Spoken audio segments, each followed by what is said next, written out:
Good evening, one and all, and welcome to the first official video of Vocal Play.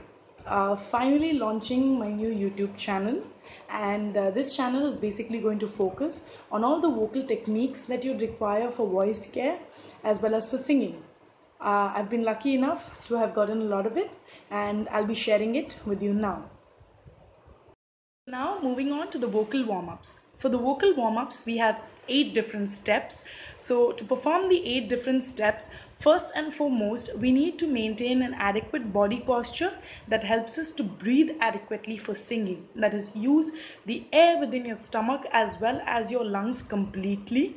For a singer, your reserve energy is really required when you have to sustain or perfectly sing maybe the high notes as well as perfectly sustain down the lower notes. So your posture helps you maintain that. Singers like to stand as well as sing, sit down and sing. So in this situation, what I'd basically suggest is I practice both ways. So I generally try to sit next to a wall and place my back against it. So I'm sitting erect and maintain a lotus posture of sitting, which is sitting with your legs folded down. That is an Indian posture of sitting. I generally utilize this. I keep the support against my back so that my back doesn't get tired when I am singing my vocal warm-ups or doing my scales or even singing my songs. And by doing so, I'm actually keeping my diaphragm really relaxed. So my diaphragm is getting ample lot of space to move, and I'm able to use both the capacities from my chest, that is my lung capacity, as well as my abdominal capacity. Step 2, we have breath training. Breath training is very important. Most of the time, if you have tried to sing, you might have noticed that you're swallowing in words, or when you are singing, you run out of breath. So we do not want that to happen. So in that case, we have to practice deep breathing. So in order to practice deep breathing, there are 2 techniques. Either you do pranayama, which is usually a technique borrowed or derived from yoga, wherein you make use of your middle finger and the little finger. You press down on one nostril and breathe in through the other. Press down with your little finger on the other nostril and release all the air that you breathed into the previous nostril. You have to do this with deep training.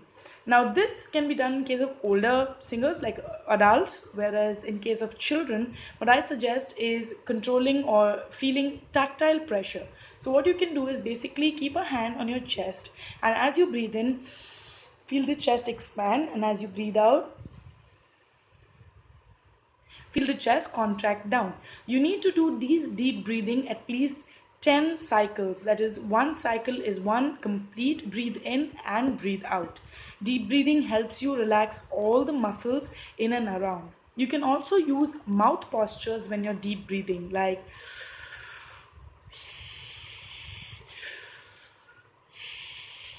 these help to relax the muscles of the cheek as well as the oral muscles of your face. So when you are singing, you get clarity of singing and clarity of notes when you have to utilize all your facial muscles. What we have is jaw movement and jaw relaxation exercises. As a singer, we are expected to have clarity of notes, be it whether it is in studio singing or whether it is live singing. And the more clear you are with words, the more I feel you are able to connect with your audience. So it is important that we train our jaw to move adequately for different sounds. So the next is you have jaw relaxation exercises.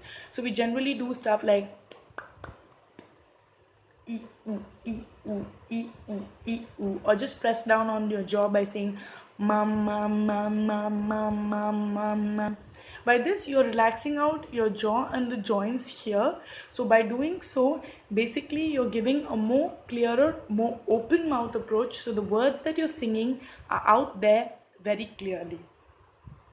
Next step, that is step number 4. You have warm liquids. Yes.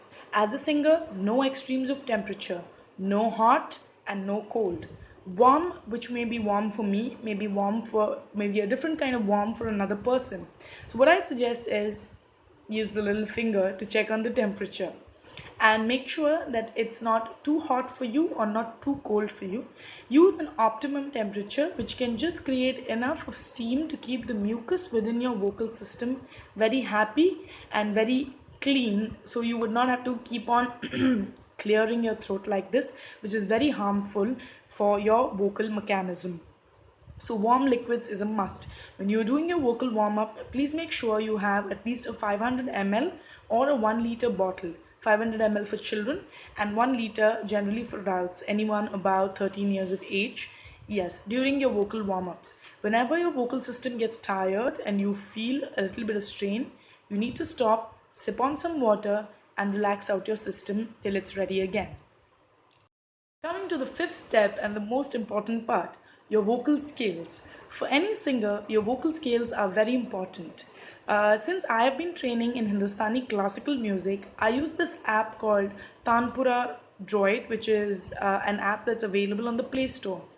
For those of you who like to sing Western style of music, you can use pitch pipes, which are nothing but the notes, the key notes in any musical instrument.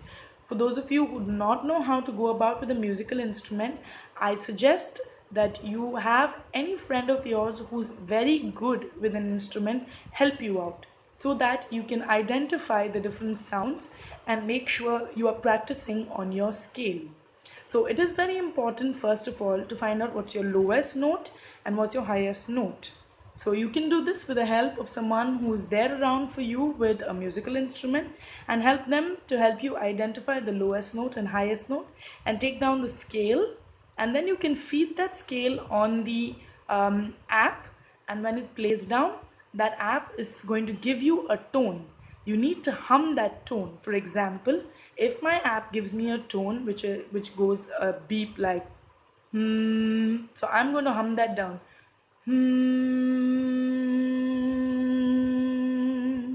Sustain it down in a hum, and then next you move on by singing the note sa, for those who are Indian based, and for those Western based, do. So you need to learn to hold on to that note. For those of you who are very new, I suggest you can use open mouth sounds like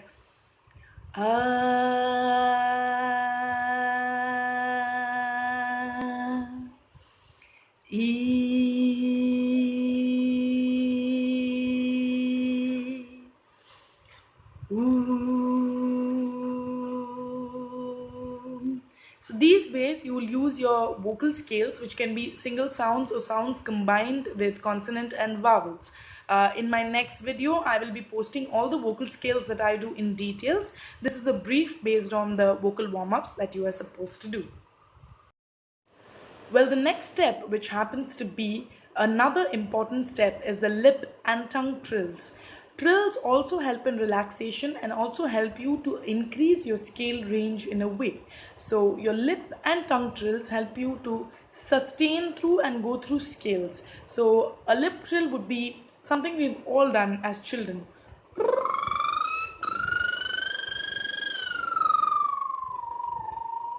So it's like going from your lowest note and scaling to your highest note. By doing this, you get a very nice scale range.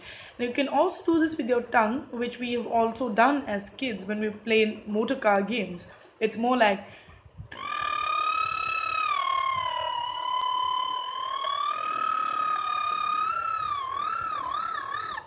so these are practices that you have to do. This way it strengthens your tongue as well as your lip to coordinate with fast-paced songs and slow-paced songs equally. So your vocal mechanism is prepared irrespective of how fast the lyrics are or how well or how fast they are paced.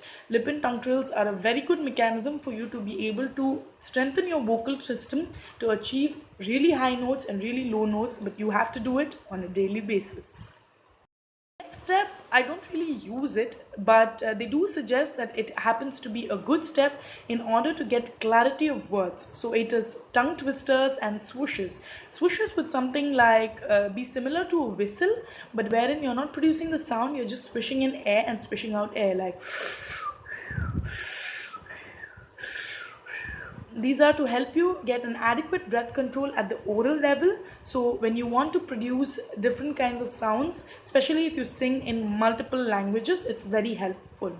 Whereas in case of tongue twisters, they are really having the ability to say words in a shorter duration and faster, preserving the clarity or without losing the meaning of it. So this helps you really focus on those songs where the lyrics are a lot, and you have to fit them within a short music span. So like berry bought some butter, the better was better. Berry bought some better butter to make the better better. So practice on more like this. That was a rather easy one that I did. This is not a step that I usually follow, but yeah, you may try. It's an optional step. Coming to the last step of your vocal warm-ups, which is nothing but humming. Humming is said to give a relaxing effect to your entire vocal system, but hummings are of two types.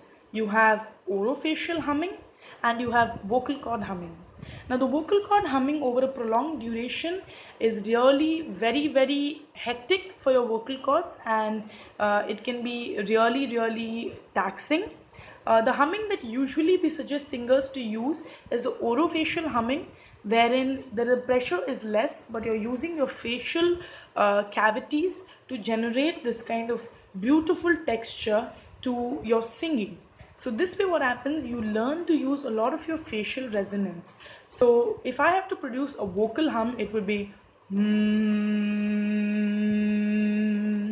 whereas orofacial hum is rather high and you're using only the vibration of your face to produce it. So it'll be something like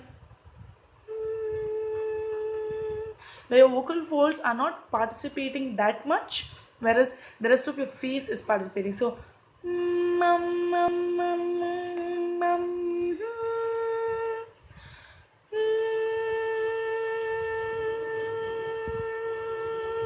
the points that I just touched on my face are the ones that indicate where I feel the vibration of the hum. If you produce a hum of the vocal cords, you'll feel one here. And you'll feel minimum here, more from your nose. Whereas if you're trying to produce an orofacial hum, you'll feel it around your nose and around your mouth. And over your lips. So these are the 8 steps of my vocal warm-up. I generally like to do the humming warm-up before the vocal scales because I feel they are more helpful when it comes to when I want to produce my scales, and helps me go through ranges. So though I have given it to you in this format, the vocal warm-up format that I follow is: first, posture; second, deep breathing; third, jaw relaxation; fourth, keep a bottle of water every single time; fifth, begin with humming; sixth, move on to lip and tongue trills; seventh, move on to your vocal scales. This is the warm-up. I hope you enjoyed the video. If you do, please leave a like. This is going to be a very easy mechanism that I am following for all of you. So in case you have any queries, please leave it in the comment section below. And if I feel that it's justified enough, then I will give you my Skype ID and you can get in touch with me via Skype and ask me more of your questions so I can help you out one-to-one as a personal teacher. I'm not very good at this and it's a very new thing that I have begun. So I'm purely teaching from what I've experienced and what I have followed. Hope you like it. This is my first video on vocal play, so please do share it, like it, and make sure more and more people like you who are learning to sing, who want to sing, and who are very passionate and enthusiastic about singing look forward for it. Please do wait for the next video. I shall also paste in my Instagram handle of my page of vocal play, and I'll be putting mini videos there of small songs that I'll be doing and what are the techniques that I've used behind singing those songs. So you can follow it as well. All of the details will be in my bio on the YouTube channel. Thank you very much and I hope you enjoyed it. Stay tuned for more. Bye-bye.